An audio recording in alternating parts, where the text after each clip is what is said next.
សួស្តីអ្នកទាំងអស់គ្នាហើយនឹងជំរាបសួរដល់លោកគ្រូថ្ងៃនេះដែរខ្ញុំសូមធ្វើការប្រយោជន៍ជាមួយនឹង Type Comment ដោយគោលបំណងនៃការប្រយោជន៍នៃ Type Comment នេះគឺយើងមាន3ចំណុចគោលសម្រាប់ show នៅក្នុង channel របស់ខ្ញុំនេះអញ្ចឹងទី1គឺឲ្យយើង show username ទី2 link and text reline ហើយទី3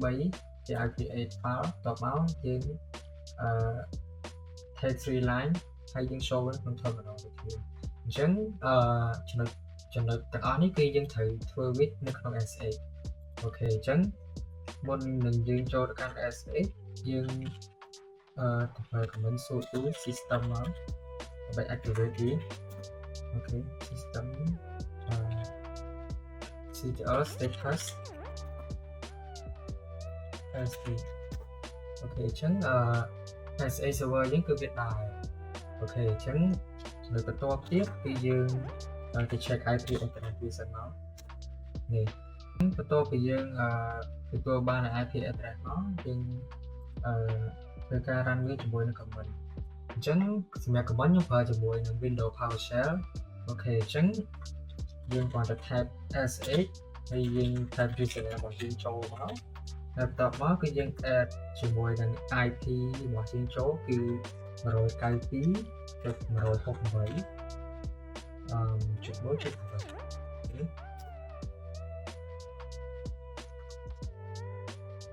យើង just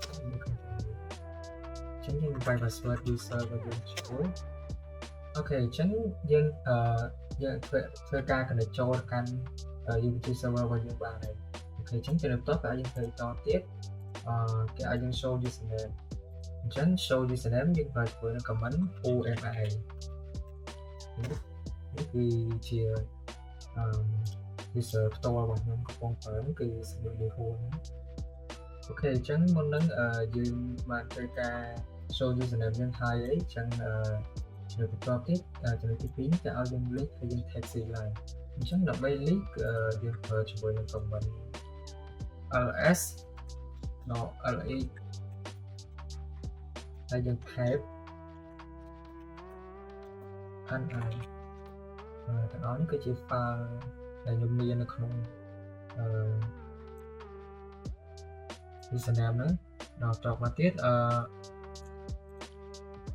គ្រូឲ្យយើង take 3 line អញ្ចឹង3 line ហ្នឹងអូខេឥឡូវខ្ញុំ link ម្ដងទៀតខ្ញុំ link ធម្មតាមើលសិនអញ្ចឹងខ្ញុំចង់ដាក់វានៅ folder មួយនេះអូខេអញ្ចឹងខ្ញុំ cd មកទៅកាន់ cd ចូលទៅកាន់ folder មួយមកអូខេអញ្ចឹង username នេះវានៅក្នុងនេះវានៅក្នុង folder មួយអូខេអញ្ចឹងបន្ទាប់ទៀតយើងធ្វើការទេហ្នឹងហើយយើង take 3 line មកអញ្ចឹងយើងប្រើជាមួយនឹង command ls le have type nl អូខេតោះមកទៀតយើង type មួយទៀតមក head 13អូខេអញ្ចឹងនេះវាមានប៉ុណ្្នេះហើយសម្រាប់ចំណុចទី2គឺមានប៉ុណ្្នឹងឯងអូខេយើងធ្វើការ clear វាមួយសិនអូខេអញ្ចឹងបន្ទាប់ពីយើងធ្វើចំណុចទី1និងទី2ហើយយើងចូលទៅដល់ចំណុចទី3អញ្ចឹងគេឲ្យយើងធ្វើគេដំបូងគឺយើងត្រូវធ្វើការ add file ជាមួយសិនអញ្ចឹងខ្ញុំធ្វើការ add file មកខ្ញុំសូមចេញវាសិនអូខេអញ្ចឹងយើងមកដើម root directory យើងធ្វើការ add file មួយសិនតាម KDR មកគេ add file អញ្ចឹងខ្ញុំចង់ដាក់ឈ្មោះវាថាtest 1អូខេអញ្ចឹងយើងវាtest 1នេះគឺមកហើយកន្លែងនេះអញ្ចឹងតោះមកយើង cd ចូលក្នុងហ្នឹងមក cd ចូលក្នុង test 1យើងមកអញ្ចឹងយើងចូលទៅកាន់ cd test 1យើងហើយតោះមកយើងត្រូវចូលជាមួយនឹងpipe interface ក្នុង pipe ហ្នឹងយើងធ្វើការវាយ command nano ហើយខ្ញុំដាក់ឈ្មោះ file ជា pipe txt អូខេអញ្ចឹងយើងចូលមកកាន់ pipe របស់យើងហើយយើងគ្រាន់តែសរសេរមកឥឡូវខ្ញុំ list វា1 2 3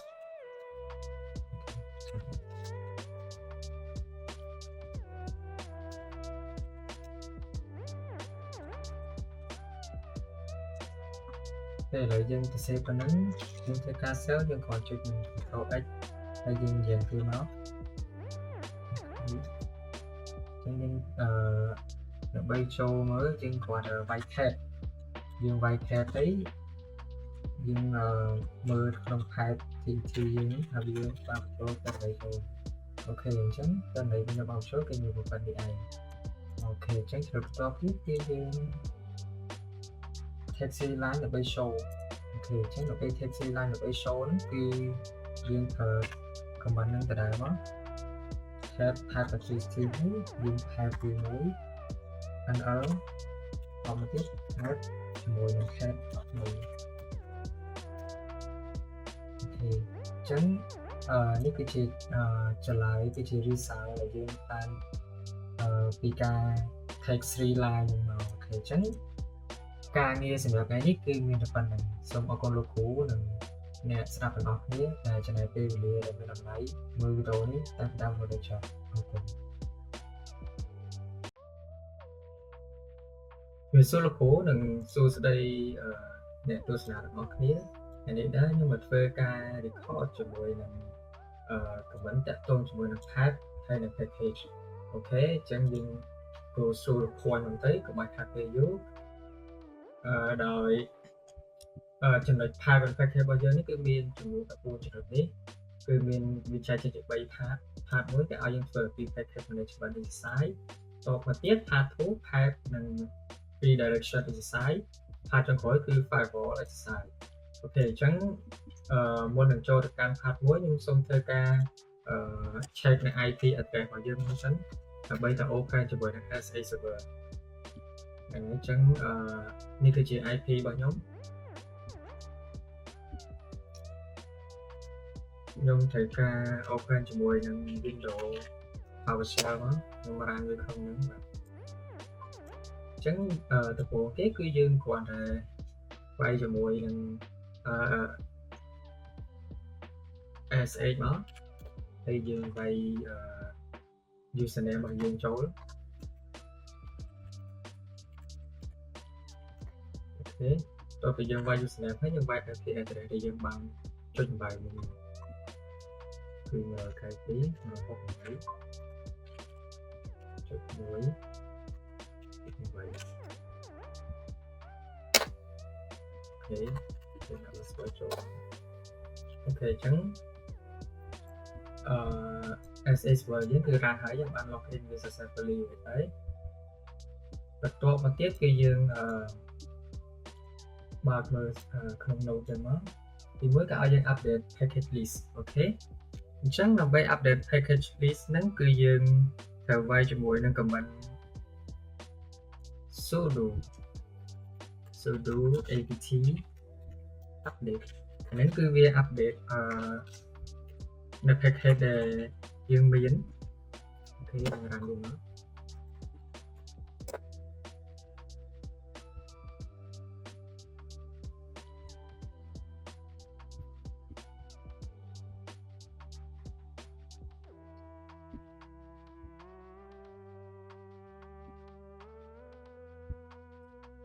អញ្ចឹងយើងបាន update ចំនួន35 package ចូល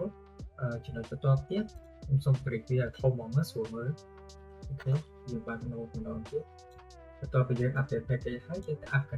upgrade ឲ្យ install package ហ្នឹងន័យថាpackage ដែលយើងមានហ្នឹងយើង upgrade វាទៅ last test version តែម្ដងអញ្ចឹងដើម្បី run command ទី2នេះគឺយើងវាយ sudo apt upgrade មកអូខេ upgradeហើយយើងដកវាយដើម្បីឲ្យវា upgrade នៅក្នុងម៉ាស៊ីនហ្នឹងតែម្ដងត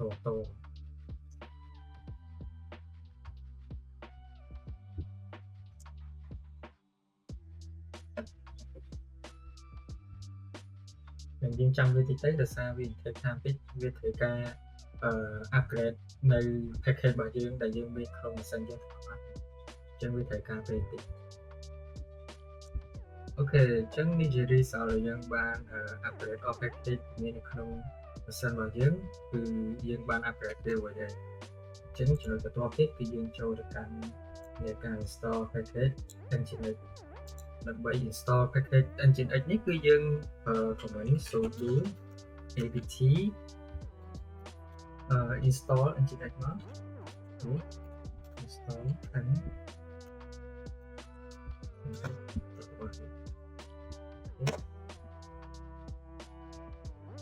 យើងចាំវាតិចទៅឲ្យវា install អញ្ចឹង Nginx យើងបាន install វារួចហើយrồiបន្ទាប់ទៀតគឺឲ្យយើងទៅ check ថា Nginx server នេះគឺវាដើរអញ្ចឹងដើម្បី check ថាវាដើរឬក៏តើយើងប្រើ command systemctl អូខេ systemctl មកហើយបន្ទាប់មកយើងបាយ step ថា Nginx អូខេ system អូខេ system cancel and មួយនេះអញ្ចឹងវាបានដាក់មកនេះ Nginx server របស់យើងវាដើរវាបានដើរហើយយើង enable វាអូខេអញ្ចឹងបន្ទាប់ពីយើង check ថា Nginx server យើងបានដើរចំណុចចុងក្រោយនៃ part មួយរបស់យើងនេះគេឲ្យយើង remove package Nginx នេះចេញវិញខ្ញុំសូមធ្វើការ clear មើលកុំឲ្យវាបាក់មើលពេកអញ្ចឹងដើម្បី remove package Nginx ហ្នឹងយើងប្រើ command គឺ sudo apt remove មក Nginx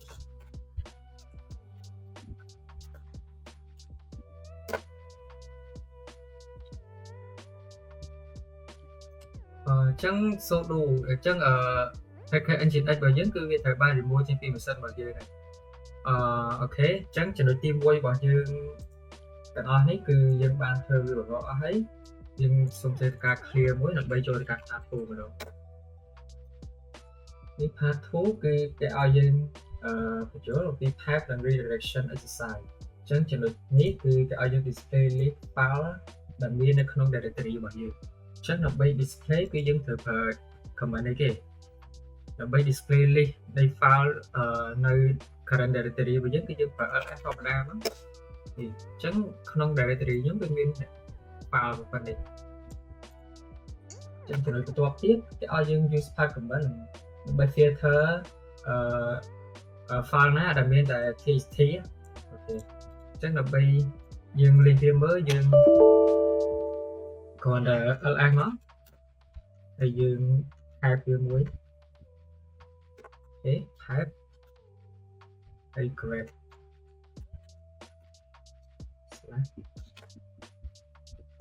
.txt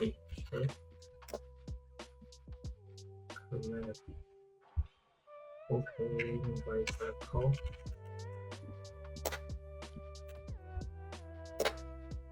អញ្ចឹងfile ដែលមាន txt របស់ខ្ញុំគឺមានតែមួយនេះទេគឺ vim.txt ហ្នឹងអញ្ចឹងចំណុចទី7នេះគឺវាមានតែប៉ុណ្្នឹងឯងសម្រាប់ចំណុចបន្ទាប់ទៀតគេឲ្យយើងប្រើ pipe command ដែរយើងប្រើ pipe ដើម្បី search process នៃ sh ឬក៏ Nginx របស់យើងអូខេអញ្ចឹងដំបូងយើងជាមួយនឹង command ps aux អូខេយើង type វាមកនេះ grep .in មិនគេឲ្យយើងចូលជាមួយនឹង sh ហើយ Nginx អូខេយើង sh យើង type វាទៀតហើយយើងវាយ Nginx ចូល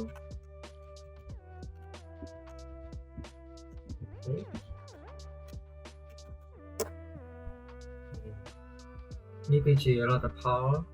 ដែលយើង search process នៃដំណើរការរបស់ sh ឬក៏ Nginx ក្នុង machine របស់យើងគឺវាប៉ុណ្្នឹងឯងហើយចំណុចបន្ទាប់ទៀតនោះគឺគេឲ្យយើង redirect command output នេះ using អីចឹងទៅ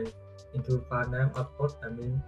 file ក្នុង txt អញ្ចឹងយើងប្រើ command មក ls ហើយយើង output của file txt អូខេយើងចូលទៅ txt អ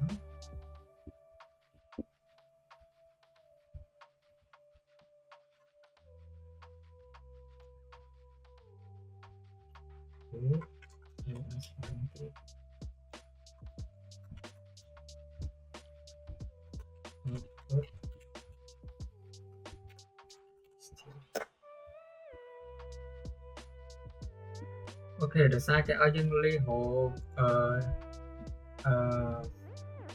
file ឈ្មោះ output ដោយសារខ្ញុំអត់ទាន់បង្កើតវាទេអញ្ចឹងយើងលីងវាគឺវាអត់ឃើញទេអញ្ចឹងចំណុចវាមានប៉ុណ្ណាបើសិនជាយើងចង់ឲ្យលីឃើញ file ហ្នឹងយើងគ្រាន់តែចូលទៅបង្កើតទៅអញ្ចឹងចំណុច part 2 ហ្នឹងយើងបានធ្វើវារួចអស់ហើយអញ្ចឹងយើង go ទៅមួយចំណុចទៀតគឺ part 3គឺយើងធ្វើពី firewall អញ្ចឹងសូមធ្វើការ clear មួយសិនមកយើងចូលទៅកាន់ part 3របស់គ្នាហើយ part 3ដំបូងគេគេឲ្យយើង check ថា firewall status យើងហ្នឹងវាបាន active នៅដើម្បី check ថាfirewall status របស់យើង active ឬមិន active យើងគ្រាន់តែប្រើ command sudo មក usw firewall អូខេ status អញ្ចឹងfirewall setup របស់ខ្ញុំគឺវា inactive អញ្ចឹងយើង enable វា active មកគឺយើងគ្រាន់តែប្រើ sudo usw enable ហ្នឹងដើម្បីឃើញអញ្ចឹងយើងទៅ check វាម្ដងទៀតទៅនេះគឺ setup របស់យើងនៃ firewall គឺវា active ហើយអូខេតើយើងបានបើកវារួចអាហ្នឹងអូខេអញ្ចឹងយើងធ្វើចំណុចមិញនេះមានធ្វើពីរនេះរួចទេគេឲ្យយើង check status ហើយ enable អានេះគឺយើង enable វារួចហើយតបមកចំណុចបន្ទាប់ទៀតគេឲ្យយើង allow port 80នឹងចូលទៅកាន់firewall របស់យើងអញ្ចឹងដើម្បី allow port 80គឺយើងប្រើជាមួយនឹង command sudo usw allow 80អូខេខ្ញុំតែប៉ុណ្្នឹងមកនេះអញ្ចឹង port 80របស់យើងគឺបាន add ចូលទៅក្នុង firewall របស់យើងហើយចំណុចបន្ទាប់ទៀតគេឲ្យយើង allow SACD ដូចគ្នាអញ្ចឹង command វាអត់ខុសគ្នាប៉ុន្មានទេយើងគ្រាន់តែវាយ sudo usw ដដែលមកហើយយើង allow SA ម្ដងអូខេនេះអញ្ចឹងSA server របស់យើងក៏យើងអាច add វាចូលទៅក្នុង firewall បានដូចគ្នាអញ្ចឹងយើងបាន add រួចអស់ហើយចំណុចបន្ទាប់ទៀតអូខេអានេះគឺជាចំណុចចុងក្រោយគេឲ្យយើង check firewall status again ដើម្បី verify rule អញ្ចឹង command ចុងក្រោយគឺយើង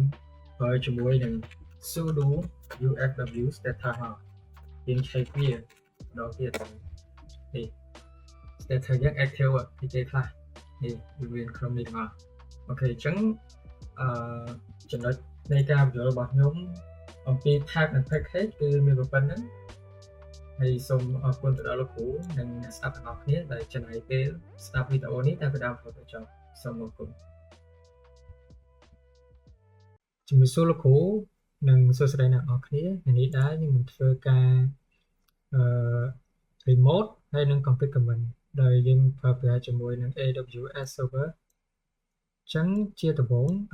ខ្ញុំប្រើជាមួយនឹង command git bash ហើយឥឡូវសូមធ្វើការ log in មួយសិនយើង pass link ដែលយើងបាននេះមកអូខេអញ្ចឹងយើងធ្វើការ pass វាមកអញ្ចឹងយើងបានចូលមកកាន់ Ubuntu server របស់យើងក្នុង IP ហ្នឹងប៉ុណ្ណាវា load មកហើយតបមកយើងចង់ដឹងថាយើងជាអ្នកគេយើងគ្រាន់តែវាយ command who am I អូខេអញ្ចឹងខ្ញុំកំពុងនៅក្នុង Ubuntu តបមកយើង search hostname របស់វាមកនេះ hostname របស់ខ្ញុំគឺ IP ប៉ុណ្ណេះអូខេអញ្ចឹងយើង check មើល file ថា file មានគេខ្លះក្នុងហ្នឹងអូខេអញ្ចឹងយើងមាន home យើងមាន Ubuntu អូខេអញ្ចឹងបន្ទាប់ពីយើងបាន log in វាបាន success ចឹងហើយខ្ញុំសូមធ្វើការ clear មួយដើម្បីវាស្រួលមើលអញ្ចឹងយើងត្រូវការមុននឹងធ្វើអីមួយយើងត្រូវការ update វាជាមុនសិនអញ្ចឹងខ្ញុំ sudo update មក sudo update and upgrade យើងដាក់វាជាមួយគ្នាតែម្ដងណា thế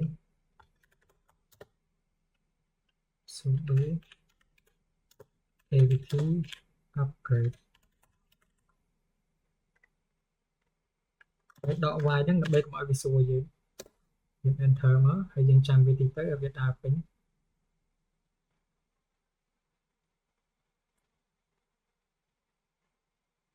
ok chẳng dân ban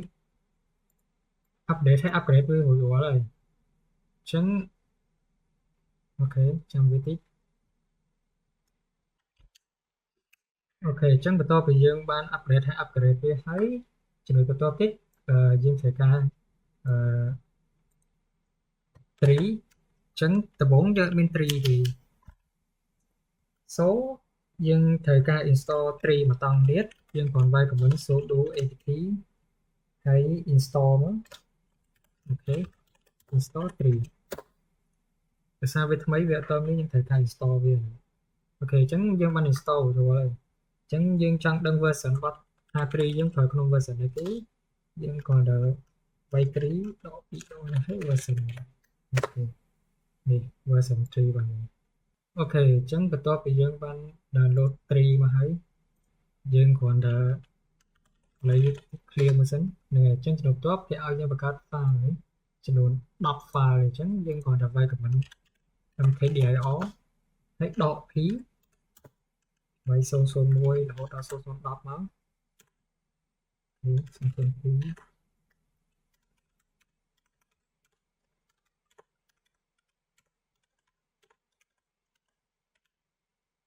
sâu sâu hiểu sâu đọc viên enter viết ok chẳng viên ba bạc file cho đấy nhỉ chỉ làm viên ba bạc để để cho chỉ muốn đọc này chứ nó bay liên với cái ao dương mơ tam này rồi sao bỏ đón cái dương LS là bay liên mơ rồi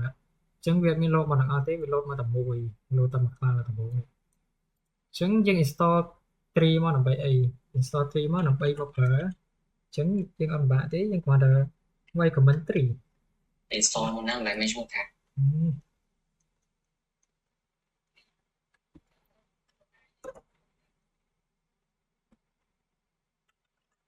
ok dân còn phong ở nơi không nên là dân dân còn là bay comment 3 dân quá thì mình lột mà thằng A chẳng để 3 để cho bạn add cho thì nó tóc nó cứ viên list mà chỉ là cái 3 แบบนี้ laptop មកទៀតគេឲ្យយើង nanotech នេះដែរ nanotech.tt ហើយអ្នកវាមាន CTech Institute អីចឹងទៅអូខេអញ្ចឹងចំណុចទី3អឺយើងធ្វើជាមួយនឹង Win TC គឺ wintech.txt អូខេយើង copy នេះចូលអូខេ copy ហើយយើង paste ទៅនេះ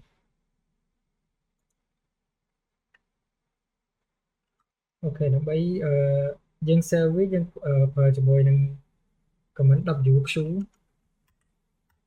ទៀងអូខេយើងបាន add វាចូលហើយ text ហ្នឹងអញ្ចឹងយើងគ្រាន់តែមើលយើងគ្រាន់តែប្រើជាមួយនឹង command text.txt អូខេអញ្ចឹងវា load មកហើយនេះចំណុចទី3របស់យើងគឺប៉ុណ្្នេះអូខេ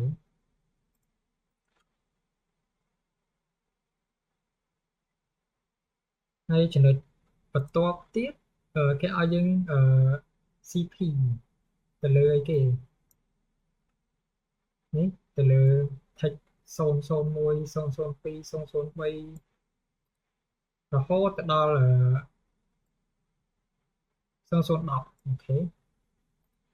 ញ្ចឹងដើម្បីយើង add វាចូលគឺយើងបាច់វាយ comment ច្រើនទេអញ្ចឹងយើងគាត់ទៅ cp អូខេ cp text ខ្ញុំ copy នេះមកទៅស្រួលមើលអូខេ copy វាទាំងអស់គ្នាមកចាប់មកយើងមក paste ក្នុងនេះយើង enter វាមក001 002 004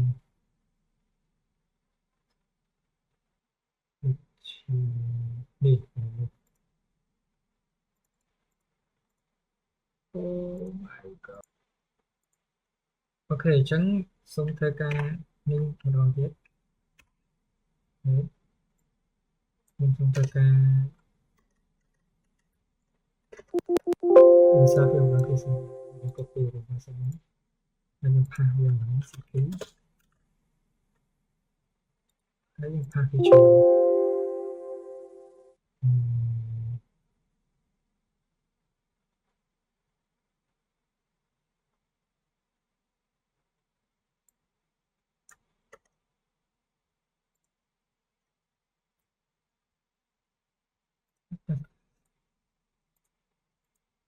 ok mình để sao về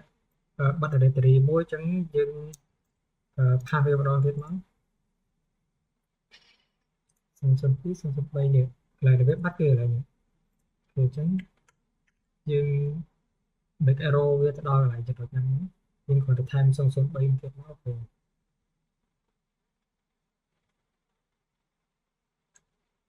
ok lại nữa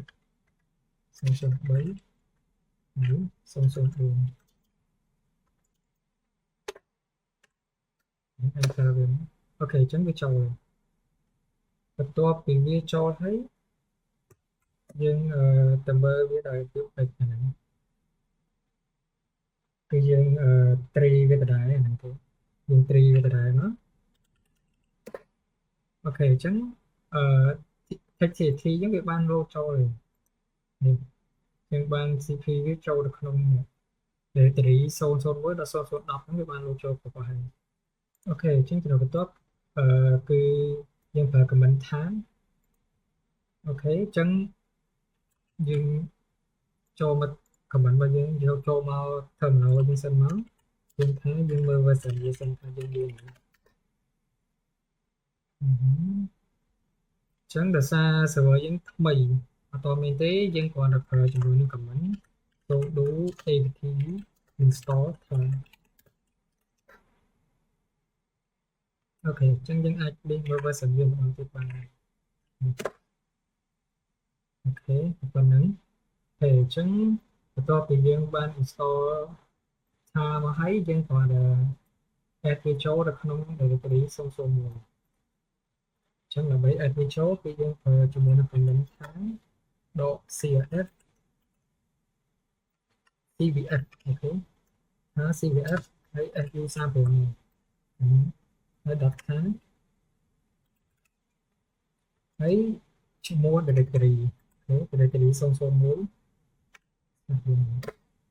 អូខេអញ្ចឹងវាបានចូលហើយអញ្ចឹងដើម្បីមើលវាបន្ថែមទៀតគឺយើងគ្រាន់តែលើកវាមើលនេះ su35 ថាវាបាន add ចូលទៅក្នុង directory 001ទៅអញ្ចឹងចំណុចបន្ទាប់ទៀតគឺគេឲ្យយើង extract file នឹងបណ្ដោយនៅក្នុង directory ខាងសំទោសនៅក្នុងfile ខាងអញ្ចឹង clear មួយសិនដើម្បីចូលអានេះគឺយើងគ្រាន់តែប្រើ command ដូចមុនដែរប៉ុន្តែយើងដូរវា CVF ទៅជា HPF វិញដើម្បី extract វាអូខេ enter វា wait អានេះដូចជា001ទេអូខេថាទៅចឹង extract គឺប៉ុណ្ណឹងហើយចំណុចមួយទៀតនេះគេឲ្យយើង compress file ថានឹងអូខេចឹងដើម្បីយើង compress file នឹងបានគឺយើងប្រើជាមួយនឹង command ថាដដែលមកហើយដក c cpf អូខេហើយ user 5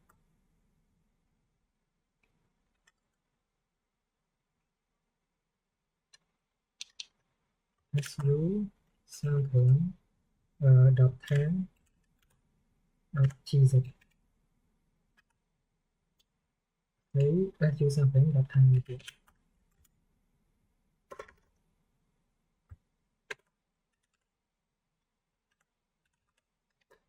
អូខេអញ្ចឹងយើងបានadd វាចូលរួចរាល់ហើយយើងលេខវាមើលម្ដងទៀតមកយើងឃើញនេះ su35 ថា .gz យើងបាន add ចូលទៅក្នុង directory របស់យើងអញ្ចឹងចំណុចបន្តទៀតគឺគេឲ្យថា su35 នេះជាងការទៅឈ្មោះគ្រប់យើងវិញមកអញ្ចឹងយើងវាយក៏បន្ថែមទៅនេះខ្ញុំ rồi khi mình thấy phim chiến dân còn đại lục này sao á thì sẽ phải thấy càng mức những đôi tôi chuyện ạch bình exit pf enter ok chẳng với cho phần nắng thấy dân còn tài liệu viêm mơ bằng tiết máu mình với cho với thế này chẳng cho nên cái top tiết thì cái ao dân xịt bắt đầu đời xịt để sao mà xem dân tâm store thôi thôi chẳng vẽ to biên thì nhưng bây giờ trong đấy dân mà tầm mơ version cái này 10% đi bên đây thang dân ở toàn bên xịt pha đấy dân thời gian install với là dân vào trong những phỏng vấn số đủ apt install zip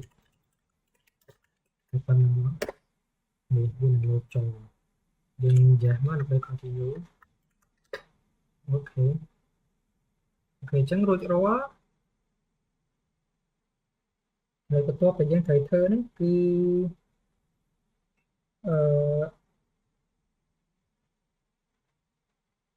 cái ao dân ship ជាមួយនឹង នេះបើប្រមាណនឹងចូលទៅក្នុង directory 001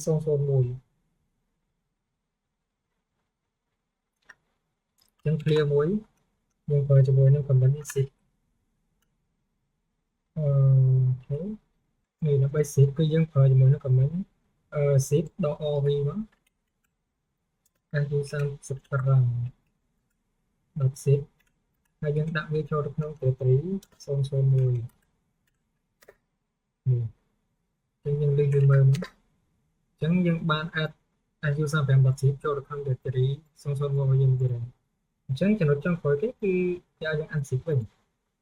អញ្ចឹងដូចតែមុននឹងអញ្ចឹងប្រើតែមុនដូចតែគ្នាទេនេះយើងគ្រាន់តែដូរដាក់ជា unzip វិញ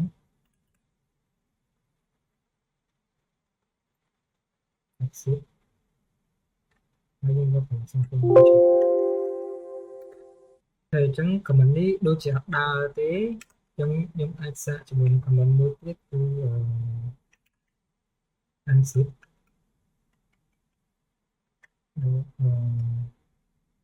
ដក certificate មកអូខេយើងមើលមកទៀតអញ្ចឹងដូចកិច្ចការរបស់យើងគឺមានតែប៉ុណ្្នឹងទេអញ្ចឹងអរគុណដល់លោកគ្រូនិងអ្នកទាំងអស់គ្នាដែលចំណាយពេលវេលាស្ដាប់វីដេអូនេះទៅដល់មកចប់សូមអរគុណជំរាបសួរលោកគ្រូនិងសួស្តីអ្នកទាំងអស់គ្នានេះដែរខ្ញុំនឹងធ្វើការមកបញ្យល់អំពីការ install ឬក៏ set up FTP server នៅក្នុងម៉ាស៊ីន AWS ហើយនេះគឺជា step ដែលលោកគ្រូគាត់បានឲ្យយើងគឺមានប្រហែល step នេះអញ្ចឹងកុំឲ្យខាតពេលវេលាយូរយើងចូលទៅកាន់ step មួយបន្តិចអញ្ចឹងជាដំបូងយើងធ្វើការបើកជាមួយនឹងAWS console របស់យើងជាមួយសិនហើយកុំភ្លេចកន្លែងនេះគឺយើងយក United States Ohio បន្ទាប់មកយើងចូលទៅលើ EC2 សិនមកអូខេអញ្ចឹងបន្ទាប់ពីយើងចូលមកកាន់ EC2 ហើយគឺជាហ៊ានដំបូងគឺយើងចូលទៅបង្កើត security group ជាមួយសិនអូខេដើម្បីបង្កើតsecurity group គឺយើងចូលកន្លែងបង្កើតនេះមកគឺ security group ហើយបន្ទាប់មកអូខេបន្ទាប់មកខ្ញុំ search ខ្ញុំដាក់ឈ្មោះវាដាក់security group មក security group នេះ description យើងដាក់សម្រាប់ការសិក្សា for learning អូខេអញ្ចឹងអានេះដូចជា add inbound role តែយើងអត់ទាន់កែទេយើងគ្រាន់តែ add វាមកអូខេអញ្ចឹងយើង create វាបានមួយអូខេចាំតិចហើយនេះអាចដាក់000មកទៅមក RTCP ដើម្បី allow ឲ្យ port គ្រប់ប្រភេទអាចចូលក្នុងនឹងបាននេះដាក់ for learning ដូចគ្នា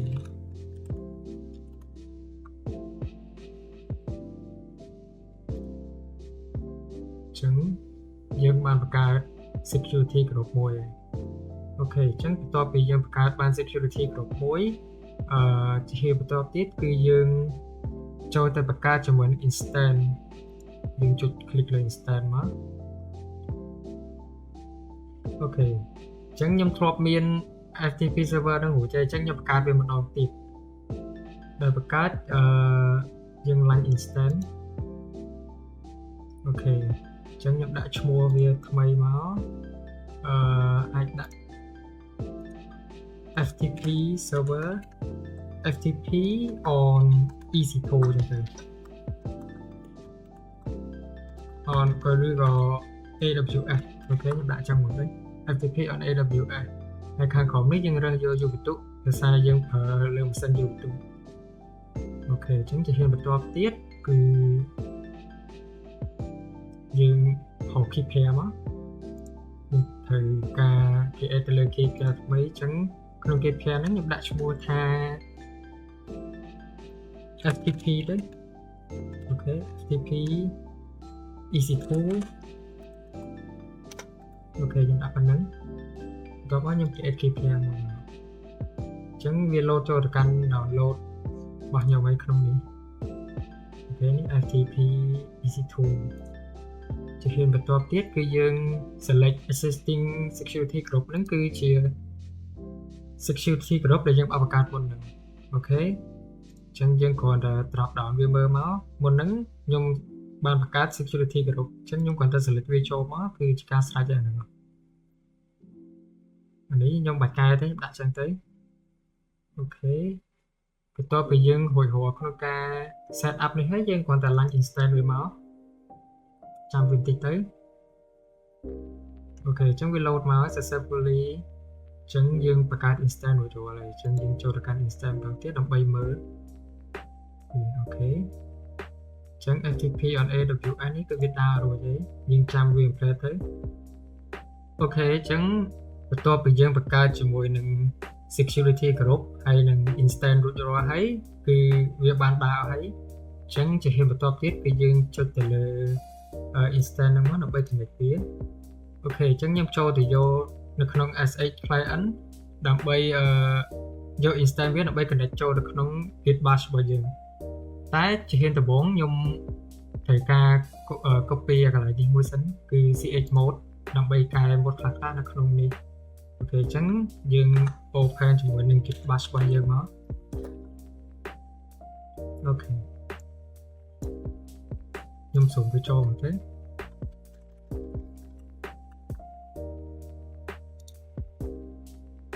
ជាដំបូងខ្ញុំ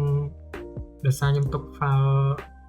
PAM នៅក្នុង download អញ្ចឹងយើង CD នៅក្នុង download ជាមួយសិនខ្ញុំត្រូវការ CD ចូល download សិនហើយអូខេបន្ទាប់ពីយើង CD ចូល download ហើយយើងផាសនៅ CH mode របស់យើងចូលអូខេបន្ទាប់ពីយើងផាសចូលហើយយើងចូលទៅខាង AWS យើងម្ដងទៀតដើម្បីទៅយកជាមួយនឹង instant របស់យើងចូលនេះគឺ instant របស់ខ្ញុំ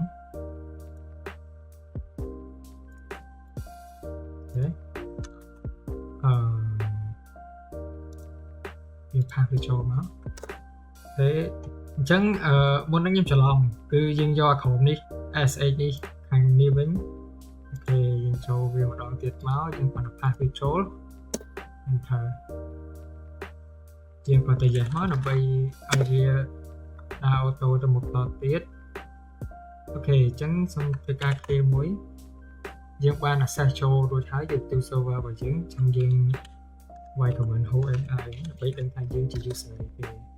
អូខេ post មួយទៀតអញ្ចឹងបន្ទាប់ពីយើងបាន access ចូលនៅក្នុង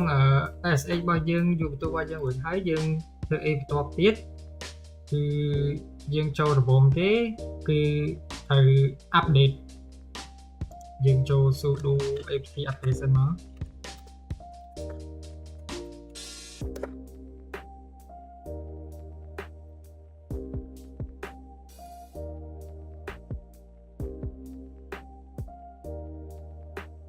ដោយសារនេះជា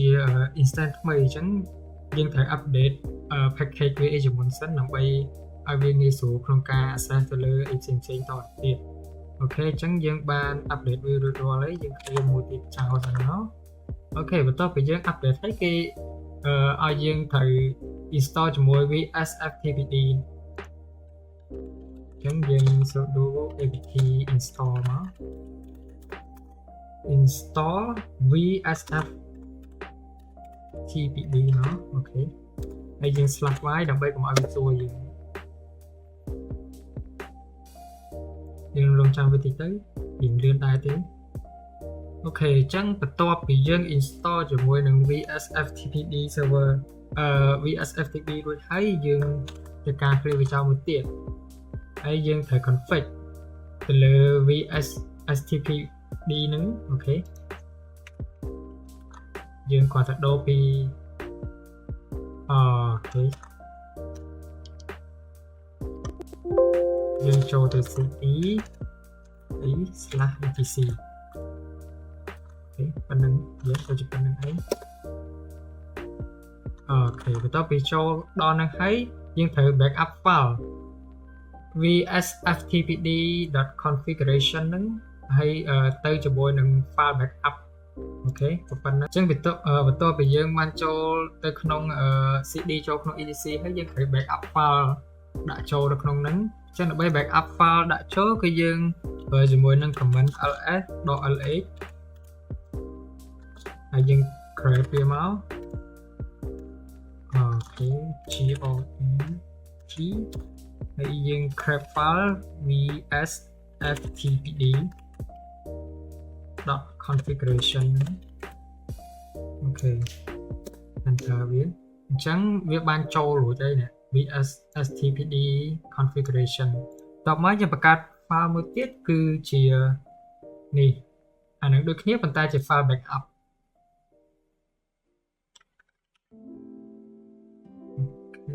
đầm bay add virtual nhưng hai em tầm một tiết mất tôi sẽ comment được thắng nhưng tham vsftpd.com hết đặt bệt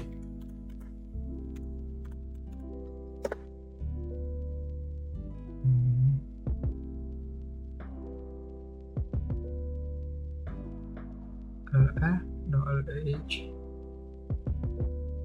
ok chẳng tí là nên trong kho comment tí chẳng cứ dân phở cho mỗi sudo với dân cp với mình và từ việc actual bàn chẳng nhóm còn là sudo cp mà hay dân backup cho mỗi nâng file vsftpd ok .conf được máu vi tiết .conf ok chẳng dân ban trôi về hãy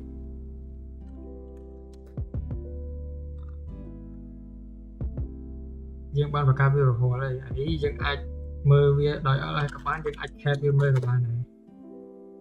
thì chẳng tí Ctrl C xong vsftpd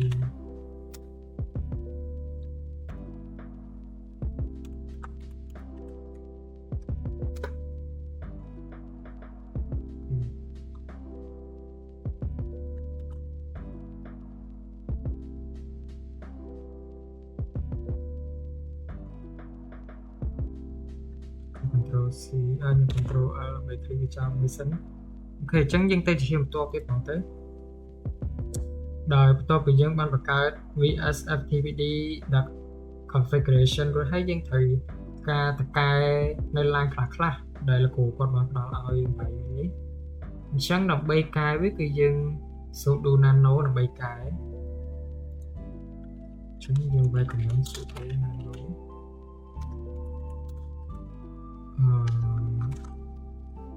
vsftpd.conf ok chẳng bắt đầu bị dương ban cho đo chẳng được lại như thế dương ta hồ file ná để miền local này dương ai cho đây thành được bạn thế chân nhung hồ mới vi sinh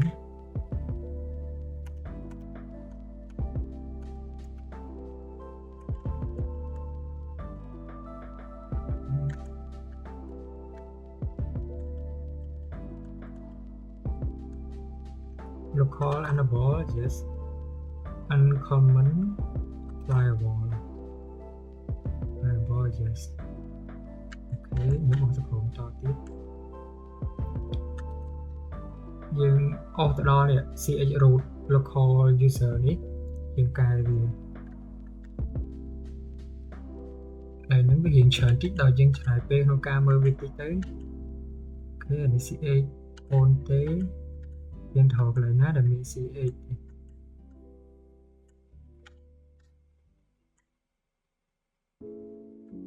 ok ông to đẹp máu ch root đôi chiếc khang lửa ní ok khang lửa ní ch root local user gì ch root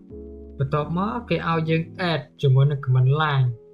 để đặt ra allow ra bỏ ch root smart gì ok ní ao dân add anh nắm tập ch root local user ní cứ cái lại ní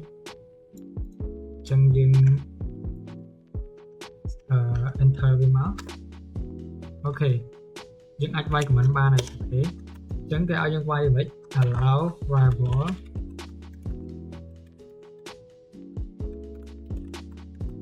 allow ra bỏ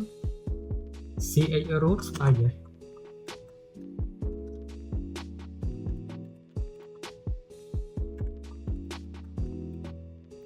ok dân ba là điểm mua giấy top mà tiết cư dân thấy tại add comment line cho nó bay tiết nơi cho nó trong khối cái này nâng từng ở thảm rồi chẳng như scroll với khổ một ở tới ok chẳng như một ở khổ ní dân add bay đi máu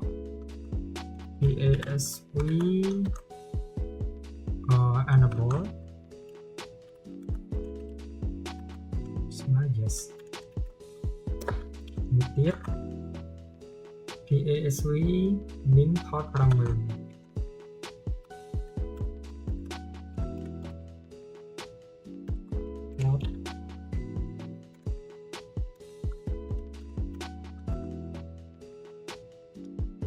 ចំណុចចុងក្រោយគេគឺ add ទៅទៀត make thought ម្ដង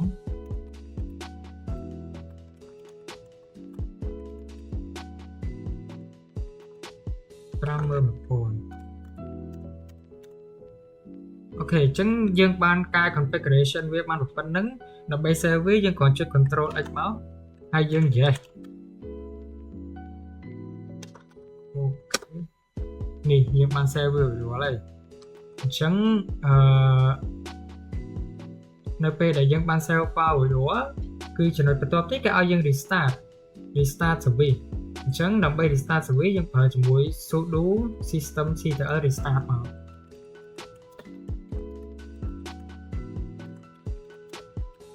start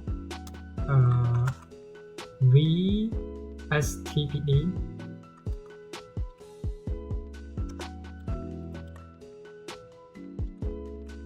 ok ប៉ុណ្ណឹង vstpd យើង restart ទៅអូខេអញ្ចឹងមួយទៀតគឺយើងទៅ check ជាមួយនឹង status វិញម្ដងយើងប្រើ command ដូចគ្នាគ្រាន់តែលុប restart ជំនួសមកវិញជាមួយនឹងពាក្យថា status អូខេអញ្ចឹង vsftpd server របស់យើងនេះគឺវាបានដើរ status វាហ្នឹងគឺវា Q ហ្នឹងមានន័យថាវាដើរវាលឿងchứមានន័យថាវាដើរអូខេអញ្ចឹងបន្ទាប់ពីយើងបាន addable status ឬក៏ service របស់វាបានដើរហើយគឺយើងធ្វើមួយទៀតគឺយើងត្រូវតែបើកជាមួយនឹងអត់ទេអានេះដោយសារខ្ញុំធ្វើរួចហើយខ្ញុំអត់មានត្រូវគាំងអីទេអញ្ចឹងចំណុចចុងក្រោយគឺយើងចូលទៅកាន់ Fazilla មកអូខេបន្ទាប់ពីយើងចូលមកកាន់ Fazilla ហើយគឺចំណុចដំបូងដែលយើងត្រូវធ្វើហ្នឹងគឺយើងចូលទៅក្នុង file site manager អញ្ចឹងអានេះខ្ញុំធ្លាប់បង្កើតវាពីមុនរួចហើយតែខ្ញុំចង់បង្កើតវាម្ដងទៀតយើងគ្រាន់តែចុចទៅលើអូខេ my site នេះហើយយើងបង្កើត new site ហើយខ្ញុំដាក់វាថា FTP server ដែរ FTP server on EC2 ខ្ញុំដាក់វាចេញវិញដើម្បីកុំឲ្យច្រឡំគ្នាអញ្ចឹងកន្លែងនេះ host នេះគឺយើងទៅរកនៅក្នុង Ubuntu របស់យើងដើម្បីដឹងថា host យើងឈ្មោះអីគេគឺយើងត្រូវ check ថា who am I មកអ chẳng học vào dưỡng cứ dù tụ ok dương còn vai dùng tụ cho máu dùng tụ của phần nắng và to bắt tiết lại ní khi dương mở đôi cho tao đô thế dương đô cái lại nè đây chỉ SFTP vẫn ok và phần nắng hay user bao dưỡng cứ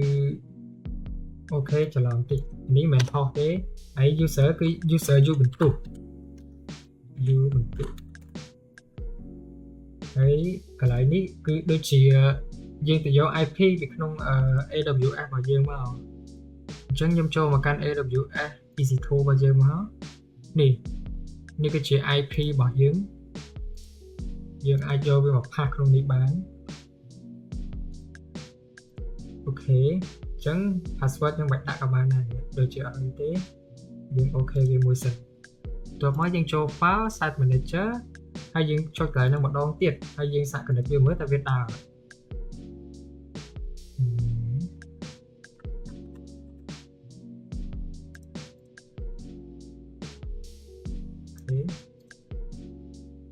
couldn't connect server ok chẳng một là hai đặc biệt đa nữa để xa dương khởi cái lại như không đôi chỉ dương ai đã phải xoay tới dương đầu khi file mình chẳng nhầm tới bà khi file này để nhóm ban download mà muốn nâng cứ dương do ní chỉ thì âm bính tiếp dương khởi ok chẳng anh ấy cứ chỉ instead nhóm mà bạc cát muốn nâng chẳng nhóm còn ta select cái hay open với máu port ní dương đã các bạn này tới chỉ tôi tới port để dương đã cứ port một phây mùi chẳng nhưng mà đã thế nhưng ok về một đồng tiết đấy dương cho được căn sai để cho từ đấy dương sạc cái này mới tại vì cho lắm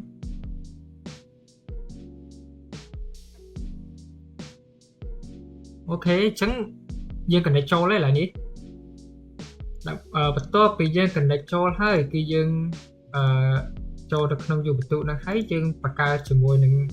directory thay mới đã mua thá FTP server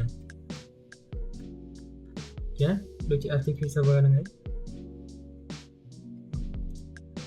chúng đã FTP server một cái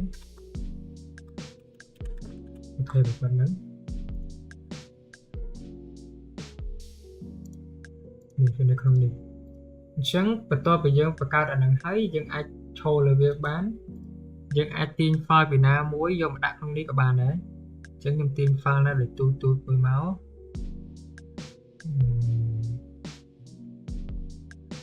ok chẳng nhầm tin gì mất nhầm tin vì tình chung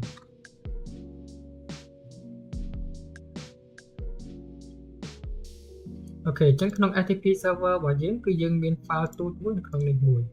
ok chẳng là được ốc nít cứ cho nó đại dương set up record install FTP server cho đượcក្នុង AWS vàយើងគឺ